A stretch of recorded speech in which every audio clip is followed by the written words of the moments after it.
Welcome to Map Study Tutorials, and in this video I'm going to be looking at vectors part 2. Okay, so if you've not watched part 1, please do well to watch part 1 so that you have clear understanding of everything that will be touched in this video. So in this part 2 we're going to be starting off with algebra of vectors. If you watched the previous videos, I mentioned different ways of representing 2D and 3D vectors. I mentioned the xy coordinate system column as a column vector or as xi plus yj, and for the 3D xyz or as a column vector xyz xi plus yj plus zk. So for the algebra of vectors, it's important to note that when you're carrying out operations on vectors, you're going to consider if their dimensions are equal. That is, if you are given a dimensional notation. For example, if you have that a is equal to 1, 2 minus 5 and b is 6 minus 4, 8, and I ask for a plus b, you have the right to add this because this has three dimensions: x, y, z, x, y, z. So you add components x to x, y to y, and z to z. So 1 plus 6 is going to be 7, and then 2 negative 4 is going to be negative 2, and then negative 5 plus 8 is going to be the same as 8 negative 5, which is going to be 3. So this is the addition. But let's say we're given 1, 2, and b to be 1 minus 8, 4. The addition of a and b does not exist because based on this dimensional notation, it implies that the given vector is strictly two-dimensional, right? But b now is what? 3D dimensional. But if what is given is in the vector notation, which is xi yj and xi plus yj plus 2k, if for example you are adding 3i plus 8k and 8i minus 2j plus 9k, you won't say that this is two-dimensional. That's wrong. You have to attach an arbitrary sign, which is what? 3i plus 0j plus 8k. The component is there, and then 8i minus 2j plus 8k, and then you add. But when you are giving it the vector in dimensional notation, they must match. If it's in vector notation, they must not match. So if there is any one missing, attach a positive 0k. It's just like if you are having a equals to 8i minus j, and you are adding it to 8i plus 9j plus, let's say, 6k. If you want to add, what you're going to be adding is 8i minus j plus 0k, and then plus 8i plus 9j plus 6k. Do you understand? So it's important to note this. Dimensions must be the same. Dimensional notations. Understood? Okay, so having said that, this takes us to linear combinations. But before we go to linear combinations, I want you to solve this question. Let's say I'm having that a is equal to 3i plus 2j minus k, and then b is what? Let's say 5i plus j minus 3k. I ask to get the value of 3a plus b. Alright, let's wait before getting to linear combination. So if you get the value of 3a, simply what? 3 into 3 2 what? Minus 1, and then plus 5 1 minus 3. So you know that this is another way to represent this. Instead of 3i plus 2j minus k, you could have 3 2 minus 1, and for this you could have 5 1 minus 3, and then they could give you it in this form, and then ask you find 3a plus 2b. That's going to be 9 6 minus 3, and then plus what? 5 1 3. So adding component by component, 9 plus 5 is 14, 6 plus 1 is 7, and then minus 3 plus 3 is what? 0. Do you understand? And then this can also be used to ask you different styles of questions. Remember, if you watched the first video, we treated how to determine the unit vector of a given vector in the direction of a given vector. and it's simply gotten by what? Let's say vector A is simply A divided by the unit vector is simply A divided by the magnitude of A. So you'll be given two vectors, A equal to 3i plus j, and B, let's say 6i minus 2j, and you're asked in the exam, find the unit vector, find the unit vector in the direction of 3b minus a. You can see this in exam. Or let's say, yeah, 3b minus a is fine, but I don't want the values to be too large. So let's say a plus 2b, right? Let's say a plus 2b. So if you have a plus 2b, what's it going to be? 3i plus j. You are now adding it to 2b. 2 times 6 is what? That's going to be 12i. 2 times negative 2 is going to be negative 4j. So adding it, you're going to have 15i, and then 1j minus 4j is going to be negative 3j. So this is a plus 2b. So you are now to get the unit vector in the direction of 15i negative 3j, which is simply 15i negative 3j divided by the magnitude of 15i negative 3j. And if you've watched the previous video, I explained this is simply going to be the square root of x squared plus y squared, right? According to the form of what? Xi plus yj. In this case, what is x? 15. What is y? Minus 3. So that's going to be square root of 15 squared plus negative 3 squared. And that's going to be square root of 225 plus 9. And that's going to be square root of 234.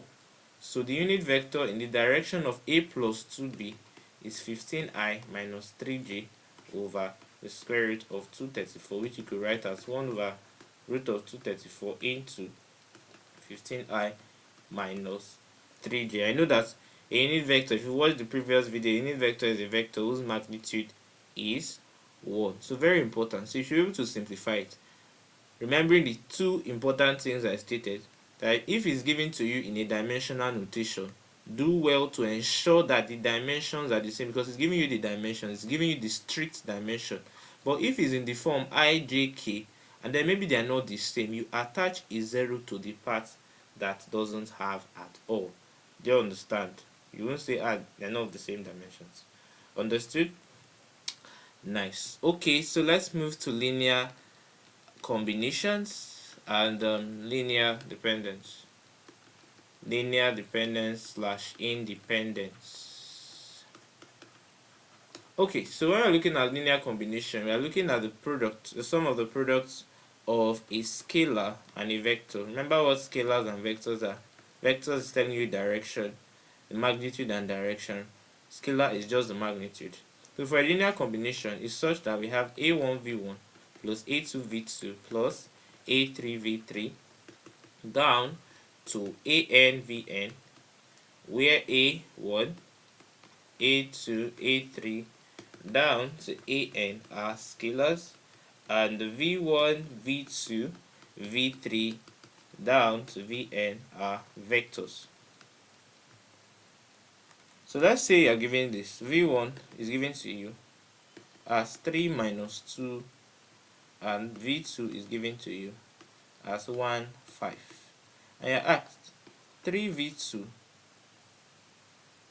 minus v1. This is a linear combination. It's a product of a scalar and then added to what? Negative 1, which is another scalar times the vector. Understood? So 3v2 is going to be 3 into 1, 5, and then plus negative of v1. Negative of v1, negative 3 is what? Negative 3. Negative of negative 2 is what? 2. So adding it, 3 times 1, 3. 3 times 5, 15. Then plus negative 3, 2. So adding, what do you have? 0, 17. And that's the value. Do you understand? That's the value. That's the value. Right? Okay. So that's the value. So you can be given many other things. It also applies to 3D vectors. So let's say I'm giving this v1 as 3i. Let me not put it that way. 3, 2 minus 1. And v2 as 1, 1, 3, and then maybe v3 as 5 minus 1, 2, and you're asked find v1 plus v2 plus v3. So you can add 3 plus 1 is 4, 4 plus 5 is what? 9. 2 plus 1 is what? 3. 3 minus 1 is what? 2. Negative 1 plus 3 is what? 2, and 2 plus 2 is 4. Now my question for you is, find the unit vector in the direction of v1 plus v2 plus v3. Pause the video and attempt it, right? Pause the video and attempt it. So it's simply going to be the vector 9, 2, 4, which is equivalent to 9i plus 2j plus 4k divided by the magnitude of 9 to 4. The magnitude of 9 to 4. And what's the magnitude? It's simply going to be the square root of 9 squared plus 2 squared plus 4 squared. You understand? And then that's going to be the square root of 81 plus 4 plus 16. 81 plus 4 is 85. And 85 plus 16 is equivalent to 101. So we could therefore say that unit vector in the direction of v1 plus v2 plus v3 is equivalent to what? 1 all over the square root of 101 into 9i plus 2j plus 4k, right? Which is the same as 9i plus 2j plus 4k all over the square root of 101. That's the unit vector. I just want you just bringing up these things because these are the possible things you should be able to apply when you get the linear combination. You should be able to now get the unit vector in the direction of that linear combination. Understood? Then for the linear dependency, it's very easy. Nothing is hard over there. So when we're talking about linear dependency, we're simply looking at, you are given 2 or more vectors, right? So the question is, can you express all vectors? Do all vectors look alike with respect to a common vector? So remember, we're talking about a linear combination a1 v1 a2 v2 down to an vn. Do you understand? So linear dependency exists such that you have a vector. You can say the vectors can be expressed as what? Linear combinations of a particular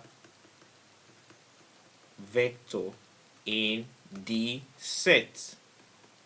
The vectors, maybe you are given a set of vectors and you are now to identify, are these vectors linearly dependent or linearly independent? You will look at it. All the vectors must be expressed as a linear combinations of a particular vector. Now let's say we are given 2 vectors, v1 as 1, 2 and v2 as 2, 4. And the question is, are these 2 linearly dependent or linearly independent? And it's simply linearly what? Dependent. And that is because we could write 2, 4 in terms of 1, 2. So instead of 2, 4, we could have it as the product. That's why as a linear combination. As a linear combination. What does linear combination say? Multiplication of a scalar and a vector, right? a1v. So we can write v2, which is 2, 4, as a scalar times a vector, which is 2 into the vector, which is 1, 2. And this 1, 2 corresponds to this vector. Do you understand?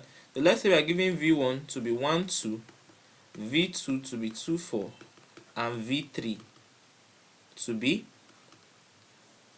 3, 7. And the question says, are these vectors linearly dependent? And the answer is no. They are not linearly dependent, but linearly independent. Because this last one here violates the rule. You can write this as 1, 2, right? You can write this as a scalar 1, 2. But you cannot write this in terms of 1, 2. That's why it says a particular vector in the set. So this cannot be written as a linear combination of this. So you could say that this set is what? So in the exam, if you're given 4 different options and you are now asked to identify which of these are linearly independent, or what is the reason. They may test what is the reason why this one and this are linearly dependent, because they have one of them or more than one can be expressed as a linear combination of a particular vector inside. In the case of 2, 1 can be expressed as a linear combination of the other. In the case of 3, the two other vectors can be expressed as a linear combination of a particular vector. In this case, 1, 2. Do you understand? Right. So that takes us to linear independence. So when the opposite of linear dependence is what? Linear independence. Right? Linear independence. For example, 1, 2 and 3, 8. Are they linearly dependent? No, they are linearly what? Independent.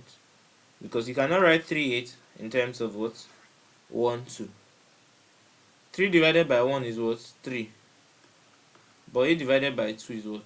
It's 4. So we can't do that. But in the case of 1, 2, 2, 4, what happens here? 2 divided by 1 is what? 2. And 4 divided by 2 is what? 2. So that leads us to a very important condition. That for a linear combination of a1v1 plus a2v2 and a3v3 down to amvn, depending on what n is, and then we are solving an equation equal to 0. So for linear independence, the only solution to this equation is that a1 equals a2 equals a3 down to an must be 0. And it's very simple. I don't want to waste time on that. I'll just give you an example. So if we have that v1 is 1, 2 and v2 is 2, 5. So the question now is, v1 and v2, are they linearly dependent? No, they are linearly independent. So if we multiply through by a scalar so that we solve this kind of equation, we multiply this by a1 and this by a2. We are looking for a1 and a2. If we multiply this, it's going to be what? a1 into 1, 2, and then plus a2 into what? 2, 5. So, and we are equating this to 0, right? So if we now solve this, a1 times 1 is a1, and then 2a1 plus 2a2, 5a2. So if we add component by component, we have a1 plus 2a2, 2a1 plus 5a2 equals to 0. Now if the result of this is 0, that means each component must be equal to 0. So if we have that a1 plus 2a2 is equal to 0, and that 2a1 plus 5a2 is equal to 0, if we solve this simultaneous equation, this is equation 1, this is equation 2, we can use the elimination method, right? If we multiply equation 1 by 2, it's going to be what? 2a1 plus 4a2 equal to 0. So if we now subtract, what are we going to have? a2 equal to 0. And if a2 should be equal to 0, that's 5a2 minus 4a2, that is a2, right? And then 0, negative 0 is also going to be 0. So if a2 is 0, if we substitute a2 as 0 into the first equation, we'll have that a1 is also going to be equal to 0. But in the case of linear dependence, this particular equation is going to have infinite solutions, because a1 and a2 would respect a particular value, right? No matter what the value is. But this now is now restricted to a1 and a2. Okay, so let's move on.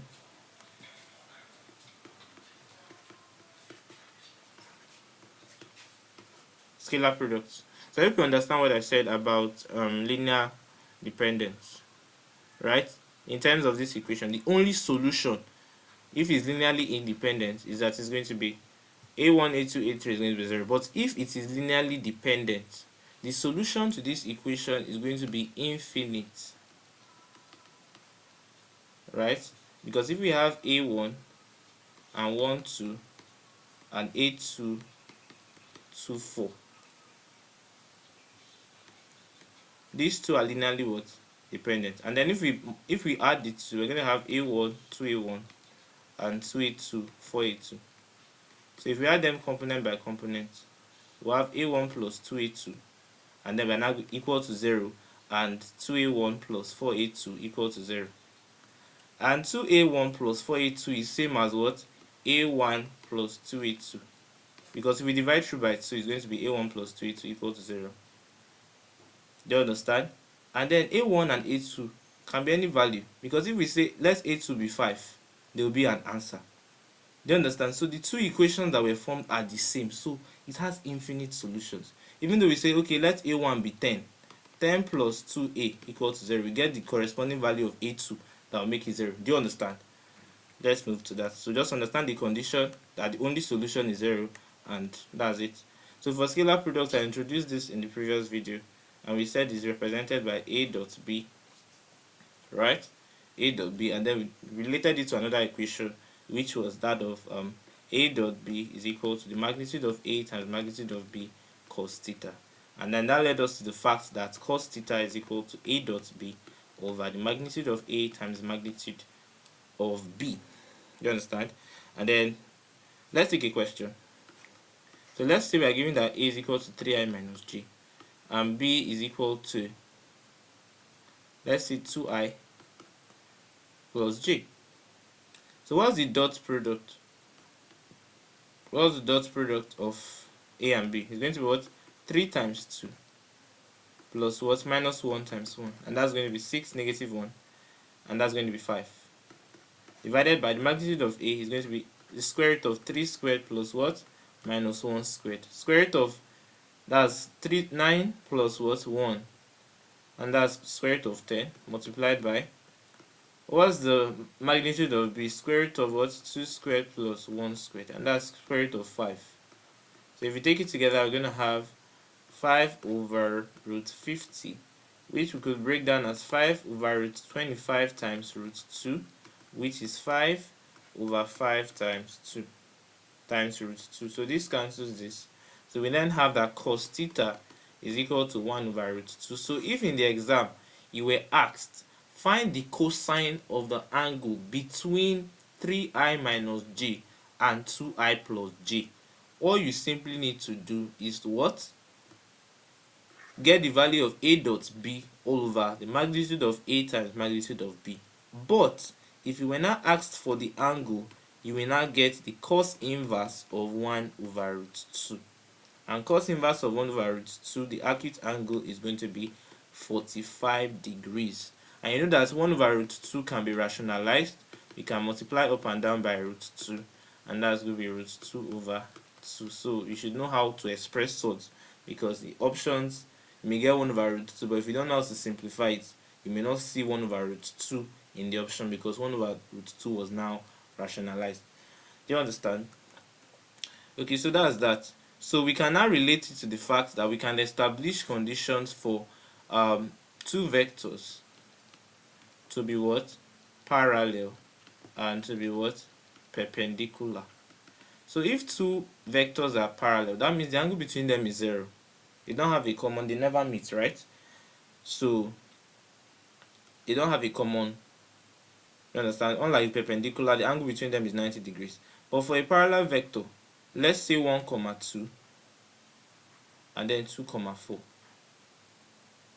Do you understand? So the angle between them, there is no angle between them, it's 0. So from a dot b equal to magnitude of a times magnitude of b cos theta. Since we are now taking theta to be 0 for parallel, we can therefore say that a dot b is equal to what? Magnitude of a times magnitude of b cos 0, and cos 0 is what? 1. So this is a condition that for two vectors to be parallel, their dot product is equal to the magnitude of the first times the magnitude of the second, right? Let's say magnitude of a is 3 and magnitude of b is what? 2. Do you understand? And then cos 0. Depending, I'm just giving an instance. Okay, so that's that for this condition. So you can now be asked for constants, right? But before we move to that, there's another important stuff that will save you stress, and it's the fact that if v1 and v2 are parallel, then I don't start writing it, then either v2 or v1 is a linear combination of the other. So it's either V1 is a linear combination of V2, or V2 is going to be a linear combination of V1. For example, we've done something like this before, right? If you have V1 as 1, 2 and V2 as 2, 4, we can therefore say that V1 and V2 are what? Parallel, because we can write V2 in terms of V1. We can write V2 as a linear combination of V1. Do you understand? Which is 2, 1, 2. Hence, they are parallel. Do you understand? So you can therefore say that if two vectors are linearly dependent, then they are parallel. Now, looking at it at the 3D scale, for example, if we have 1, 2, 3 and what? 2, 4, 6, we can simply say that these two vectors are parallel, because we can write 2, 4, 6 in terms of the other vector, right? Let's say it was this 6, 8, and let's say 6, 8. If we take a 2 here, let's say 6, 8, and 10, and let's say 18, 24, and then 30. So we can write this in terms of this. Vice versa, it doesn't have to always be on the left and this on the right. Do you understand? Vice versa. As long as you can express one as a linear combination of the other, that's it, the job is done. But now, relating to this condition, right?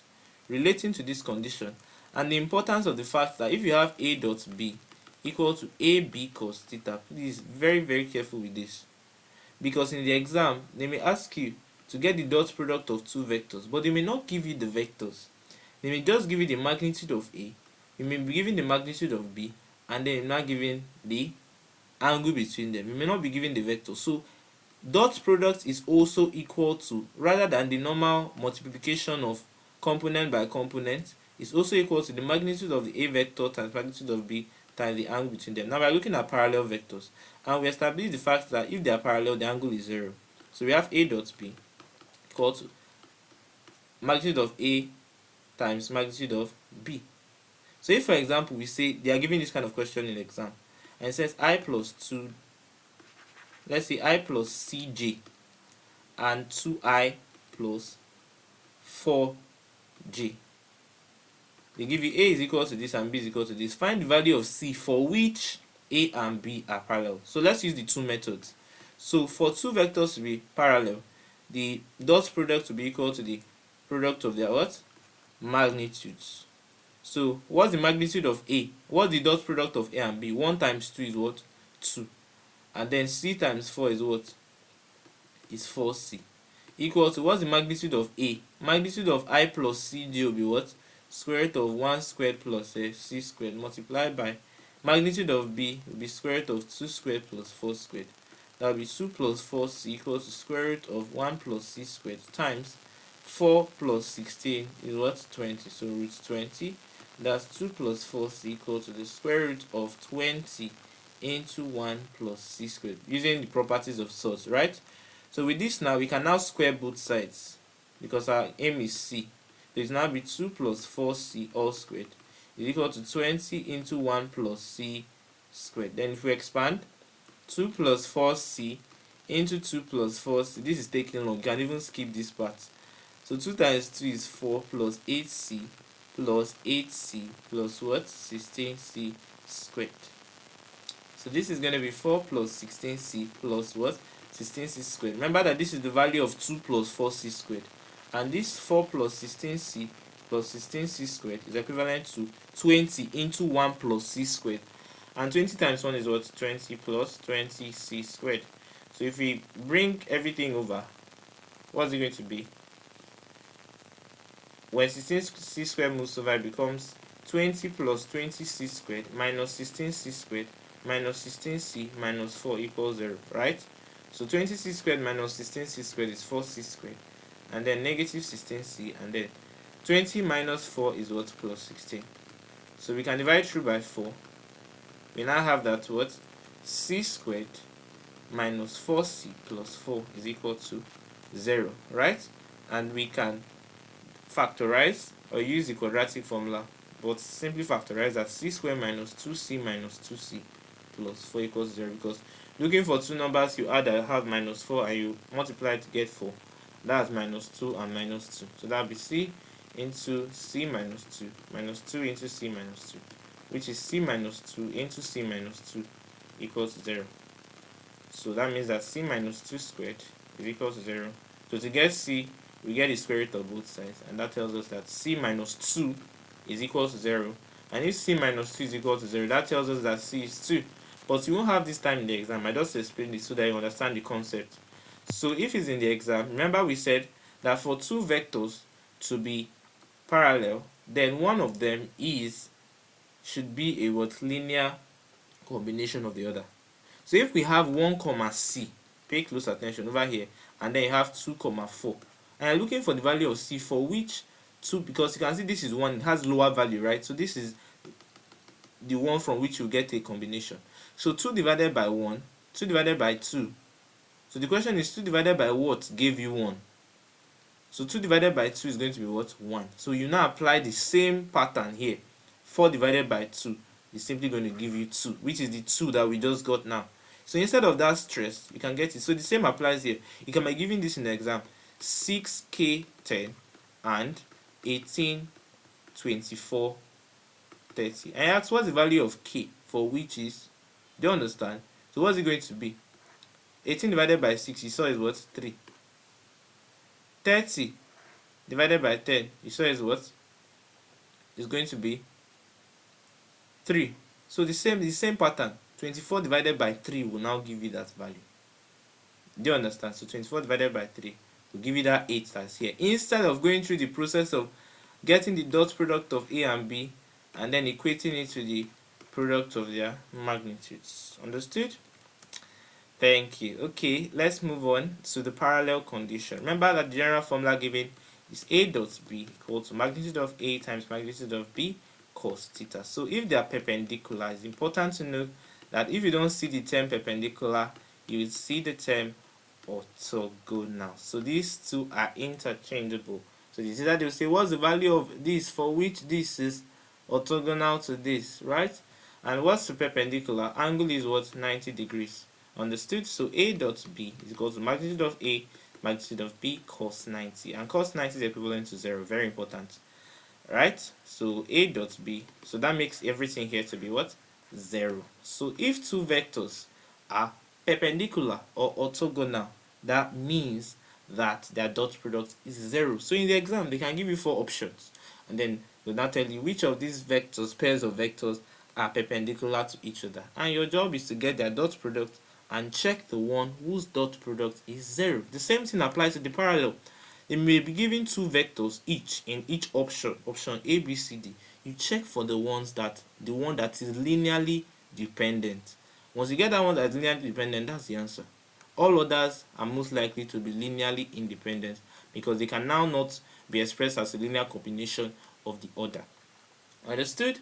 Okay, that's it. So let's say you are given this now in exam.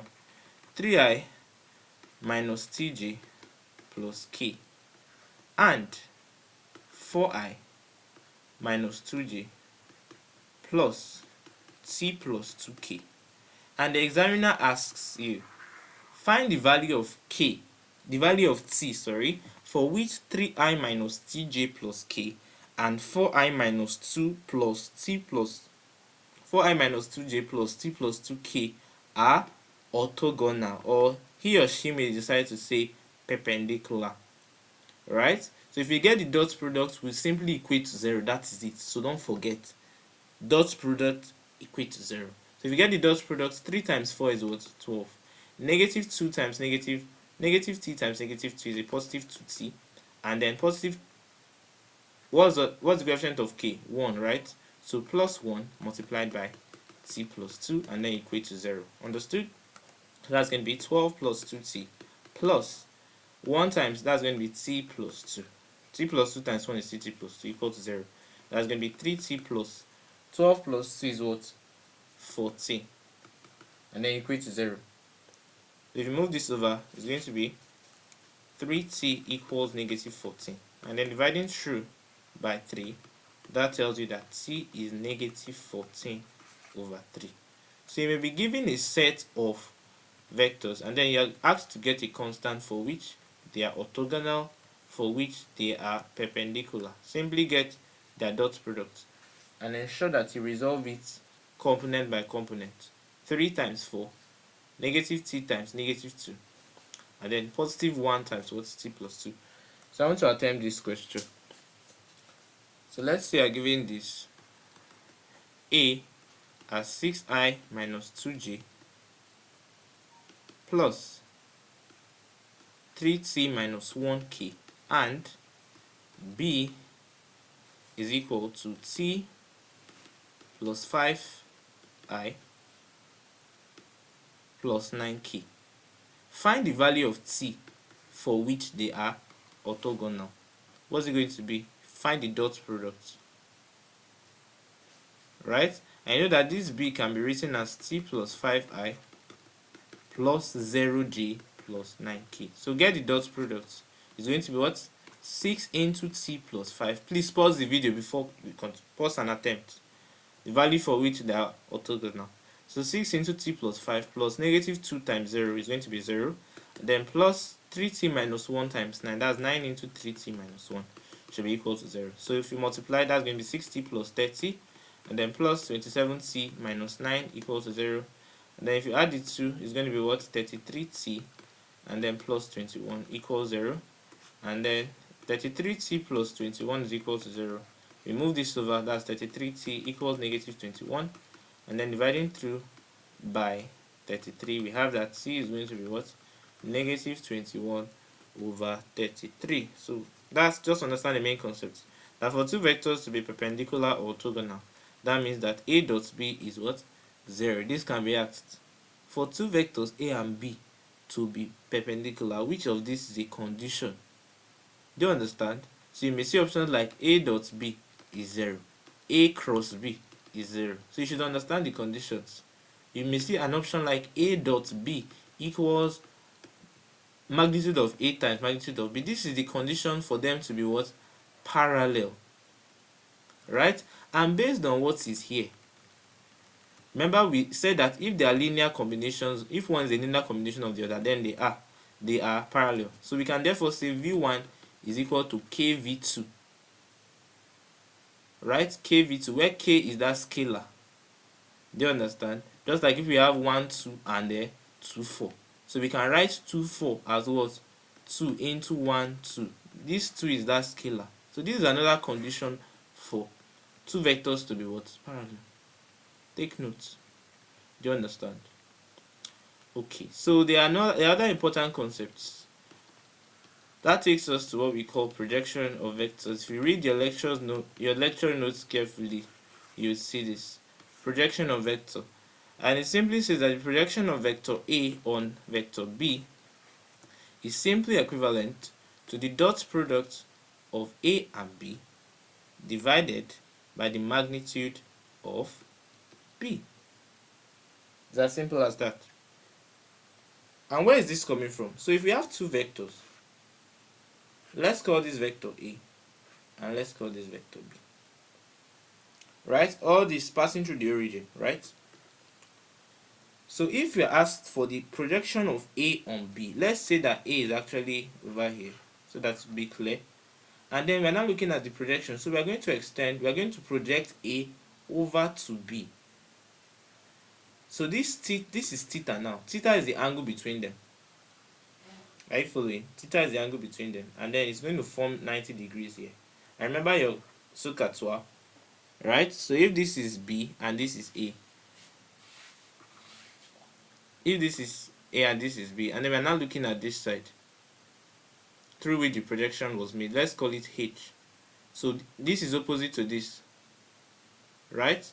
This is adjacent to this. So at the end of the day, this is opposite to this, so we're going to have what do you call it? H over A. Because this is A, this is B. H over B h over a equals sine theta, because this is opposite, but this is adjacent, right? So we want to relate it to the fact that a dot b is equal to magnitude of a times magnitude of b cos theta. So if this is b is adjacent to theta, right? So b over a is actually equal to what? Cos theta, right? So if a dot b is equal to magnitude of a times magnitude of b cos theta, right? And we're looking for that projection. We're looking for this, the projection that will be required.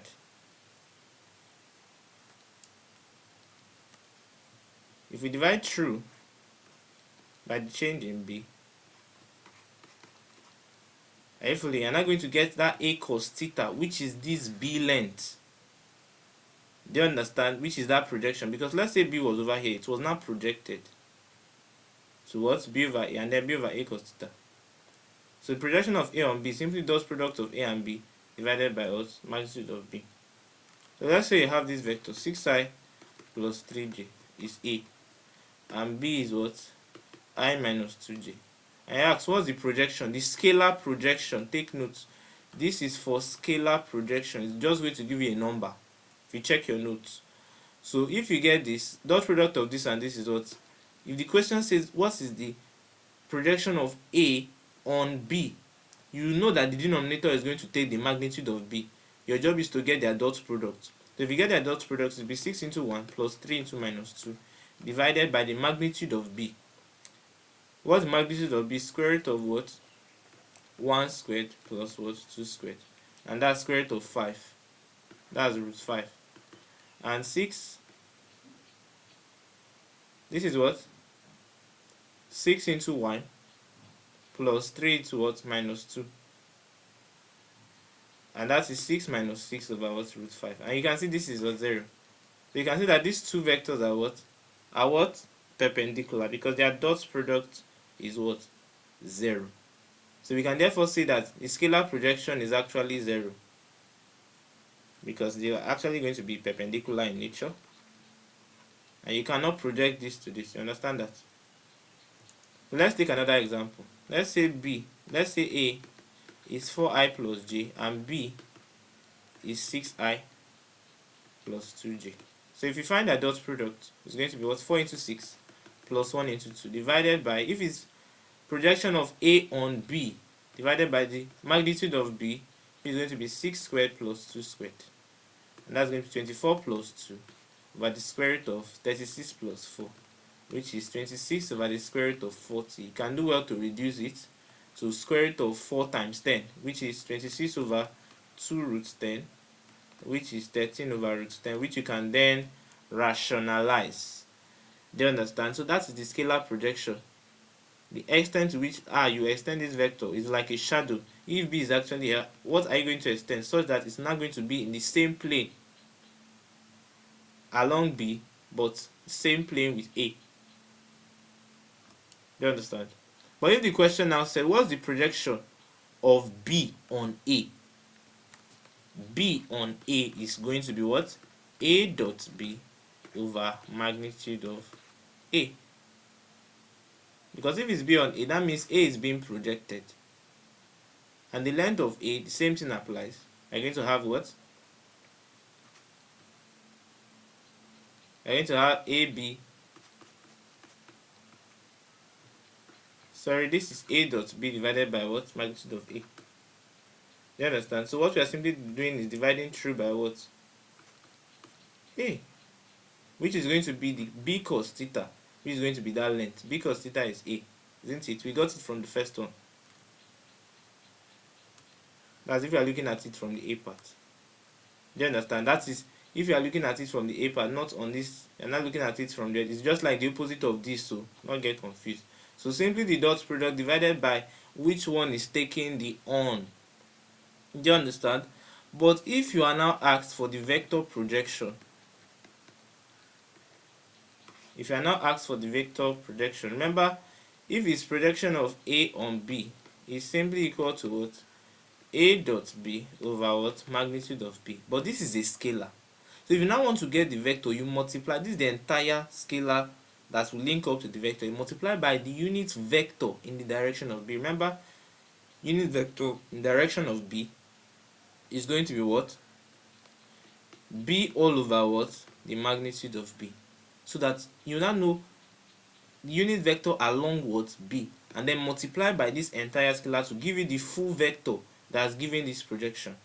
So if you now multiply, it's simply b multiplied by, this is not cross, so this is not cross product, a dot b, or I can just remove the minus and put it there, the times and put it just like that, and then divided by what? B squared, because this b and this b will cancel. If you check your note, this is what you're going to have. So if, for example, this is the last, I'll just solve the question. If you have 4i plus 3j and b as 3i minus j, and you're asked what's the vector projection of a on b, what's the dot product? What's the dot product of a and b? It's going to be 4 into 3 plus 3 into what? Remember, let me write the formula over here. Is what? A dot b all over magnitude of b times what? B all over what? So that's going to be b into a dot b over magnitude of b all squared. So this is going to be 12 minus 3, which is 9. So 9 multiplied by b, which is what? 3i minus j, then divided by magnitude of b. What magnitude of b is going to be what?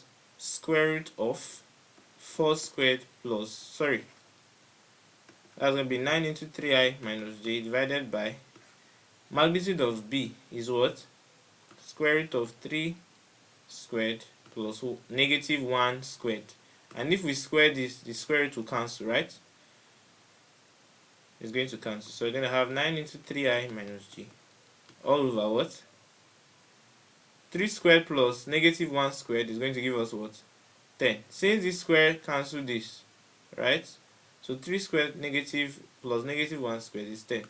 So that is 9 over 10 into 3i minus j. And that is the projection of A on B. So simply, so if it's for projection of B on A, it's going to be what?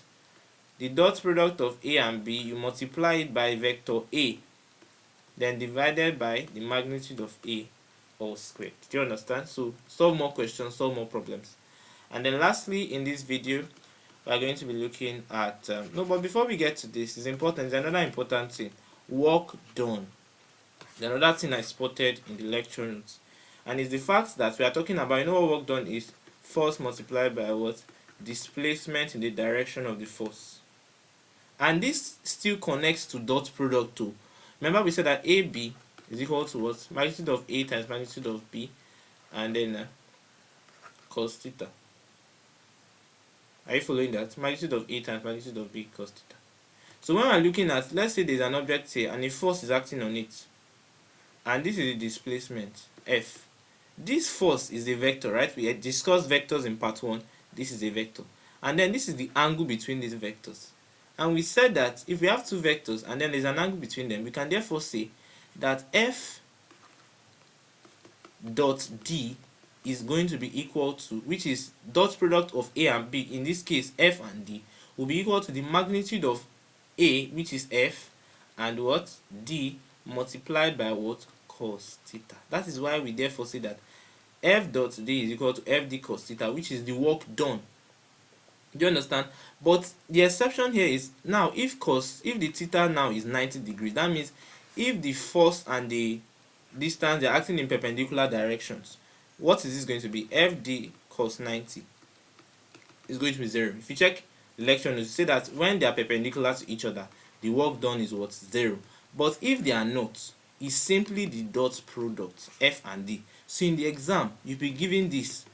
F is equal to 3i plus 2j minus 8k. Are you following? And D will now be equal to, let's say,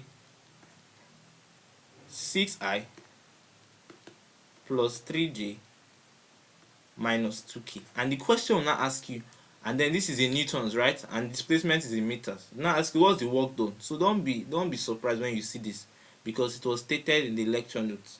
So if you now get the dot product of this, which will give you the work done, which is equal to the magnitude of F times magnitude of D times cos theta, which was not given in the question. So you simply get F dot D. So 3 times 6 is what? 18. 2 times 3 is what? 6. And negative 8 negative 2 is what? Plus 16. So add it together is what? 24 plus 16. And this is what? 40 joules. That's the work done by that particle.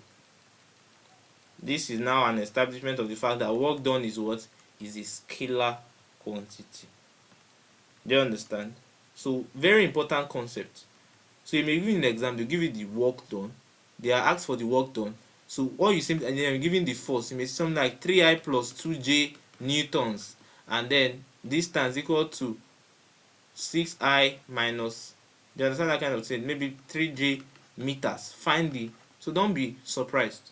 And then the fact that when the force and the distance are perpendicular and the displacement, the work done is what? 0. Take note of that. Then lastly, we'll be looking at vector product.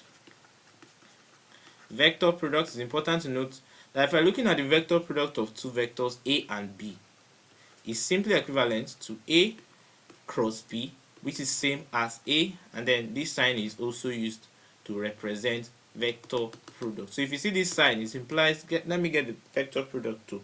Do you understand? So if we have a given system, A times B, we are looking for A times B, and then we'll just simply put it here, IJK, and then A1, A2, A3, B1, B2, and what? B3. You are trying to get the scalar product, the vector product, sorry. So in order to do this, if you are looking for the I part, you attach a negative sign to the J, you cross this, and then you get the determinant of A2, A3, and B2, B3. So that's simply going to be A2, B3, negative, something like this, A2, B3, negative A3, B2, I, and then you move to J. Remember it has a negative, negative J into, you cross this side, and you're only just taking this. You cross this, and you're just taking this A1, you're just taking A1, B1, and A3, B3. And determinant here is what? A1, B3, and then minus maybe A3, B1, or B1, A3 is the same thing. And then plus K into what? That means you're going to close this side. Let me use a different color. That means you're going to close this side, and you're just going to look at these two. So they are now looking at A1, B1. Look over here. A1, B1, and what? A2, B2. Magnitude here is what? A1, B2, negative, that's the determinant, A1, B2, negative A2, B1. Right? And that is it. You attach the J after. So generally we can write something like this. A2B3 minus A3B2I minus A1B3 minus A3B1J, and then plus A1B2 minus A2B1K, and that is the vector product. Now let's take a question. So let's say you are given that A is equal to 4I plus 3J plus K, and B is negative 5I plus 2J plus 3K. But before we continue, it's important to note that this vector product is only for the 3D vectors, because a vector product is such that, take note before we solve this question, is such that the cross product of A and B is perpendicular. The direction of the cross product is perpendicular to A and B. Is perpendicular to A and B. So if we get the dot product of the cross product of A and B and maybe A to give you 0, if you get the dot product of the cross product of A and B is going to give you 0. So now let's solve this question. So if you have to get the cross product, it's going to be 4, 3, 1. That's based on this 4, 3, 1. And then for the B, we have negative 5, 2, 3. So we label I negative J, K. So if you take everything out, you close this, we're going to have 3 times 3 minus what? 2 times 1, I. and then negative, you attach a negative sign. Do you understand? Negative 1, and then multiplied by, you close this side, then 3 times 4 is what? 12. Then negative what? 1 times negative 5. Be very careful with signs in this stuff. And then you attach the J, and then plus K. What happens to K? You close this side. So 4 times 2 minus what? Minus 5 times 3. K. So if you now resolve this, 3 times 3 is what? 9. 9 minus 2 is 7. That's 7i. And then negative 12. Then 1 times negative 5 is what? Negative 5. Then negative 5 is what? Positive 5j. And then for the k part, 4 times 2 is 8. Then negative 5 times 3 is what? Negative 15. Negative 15 is plus 15k. And that's 7i. And then remember there's a negative here. There's a negative here. So that's going to be negative 17j plus 23k. And that is the cross product. Now we'll verify what I said. Remember we said that A cross B is going to be perpendicular to A and B. So let's take any of them, like A, which is what? 4i plus 3j plus k. So if you take the cross product of, this is the cross product of A and B, and then you dot it with 4i plus 3j plus k. 7 times 4 is what? 28 plus negative 17 times 3 is negative 51, and then 23 plus times 1 is what? 23. 28 negative 51 is what? Negative what? 23. And negative 23 plus 23 is what? 0. If you find the dot product of 7i negative 17j plus 23k, which is the cross product of A and B, and then you now dot it with B, is also going to give you 0. Understood?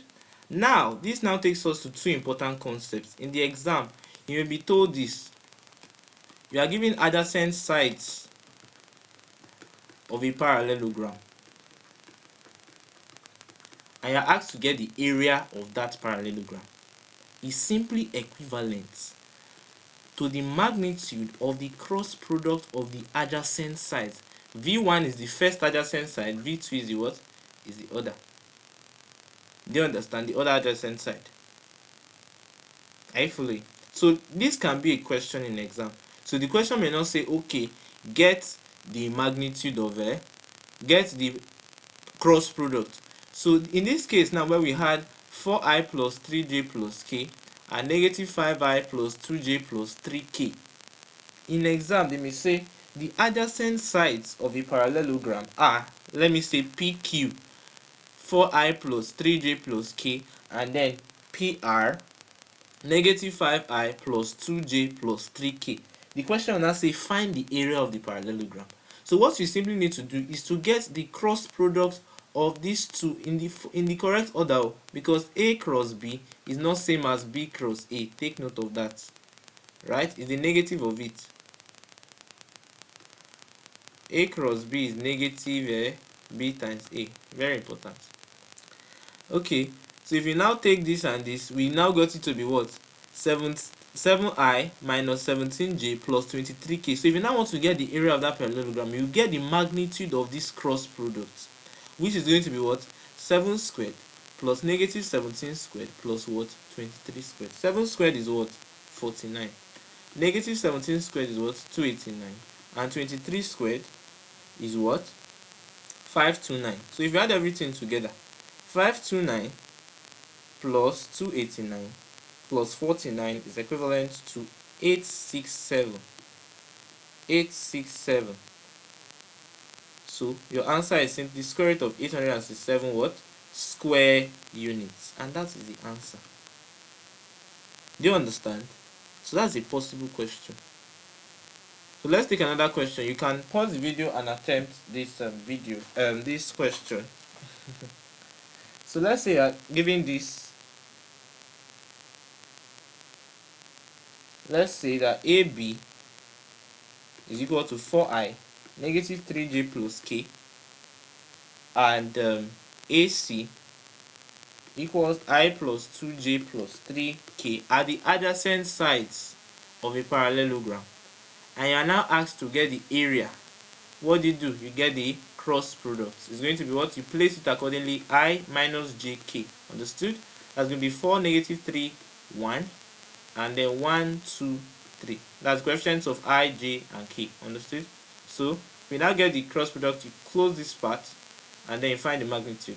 That's going to be negative 3 times 3, negative what? 2 times 1, and then I, then negative 1 into, you close that of j, and then you're just looking at this and this. So 4 times 3 is what? It's going to be 12. And then minus 1 times 1, and that's what? 1. And then plus, remember you attach j here, right? And then plus the k part. The k part, you're going to close this part, right? You're now looking at these two. So 4 times 2 is what? It's going to be 8. Then negative of 1 times negative 3. That is 1 times negative 3 is what? Negative 3. So negative negative 3. And then that's going to be negative 9, negative 2i. Then negative 1 into 12 minus 1 is what? 12 minus 1 is 11. J. And then plus 11. Negative negative is positive. Then you attach the k. So this is what we are having. Negative 11i, negative 11j, right? And then plus 11k. So what's the magnitude of this vector? It's simply the square root of what? Negative 11 squared plus negative 11 squared plus what? 11 squared. And that's going to be square root of 121 plus 121 plus 121. Right? So 121 can be factored out as what? 121 into 1 plus 1 plus 1. Do you understand? So you can break it down as square root of 121 times 3, which is square root of 121 multiplied by square root of 3. And that's what? 11 root 3. So 11 root 3 square units is the area of the parallelogram with adjacent sides 4i, negative 3j plus k, and I plus 2j plus 3k. And then lastly, area of a triangle. Area of a triangle. And now this relates us to an important concept that says that the magnitude of the cross product is equivalent to magnitude of A times magnitude of B sine theta. Very important. Right? So if you have a triangle ABC and there is theta here, and this is another adjacent side, this is side, this is side. Remember that to find area of a triangle is what? Half AB sine theta. So since A times B is equal to magnitude of A times B is equal to what? Magnitude of AB sine theta. We can therefore say that area of a triangle is simply half the what? Vector product of V1 and V2. Because half of the vector product of A and B is still same as V1, V2. Because if AB sine theta corresponds to A times A cross B, then you can have this as half, and that's, you have the magnitude on it. So it's half the magnitude of what? A and B. So in the exam, you may be given two sides of a triangle, and you are now asked, find the area of the triangle. Are you following? Find the area of the triangle. So let's say you have I plus 2j plus k, and you have 2i minus j plus 3k. Huh? What's it going to be? If you should get the cross product, it's going to be what? 1, 2, 1, 2 minus 1, 3. We can solve this one fast now.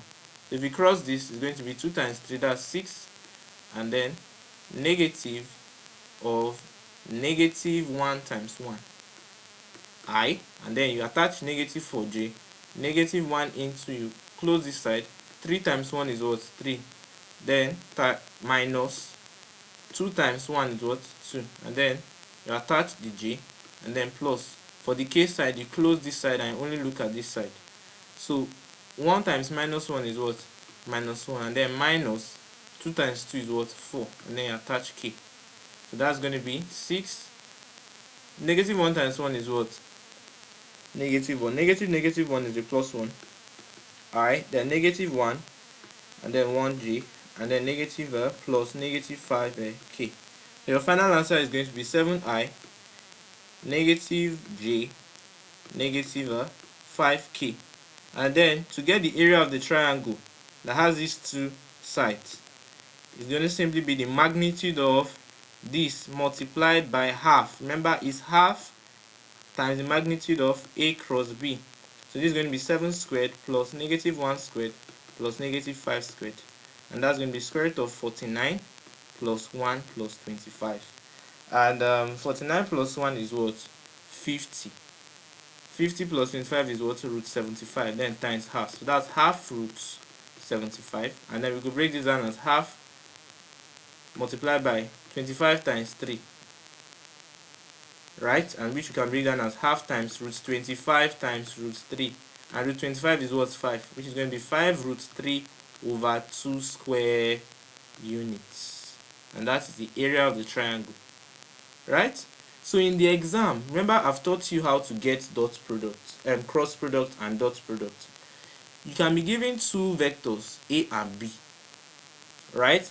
And they are now asked for A cross B. So after getting A cross B, the question may now say find the unit vector in the direction of A cross B. I hope you know how to get unit vector. I've explained it earlier. For example, in the case of 7i minus j minus 5k, what do you simply do?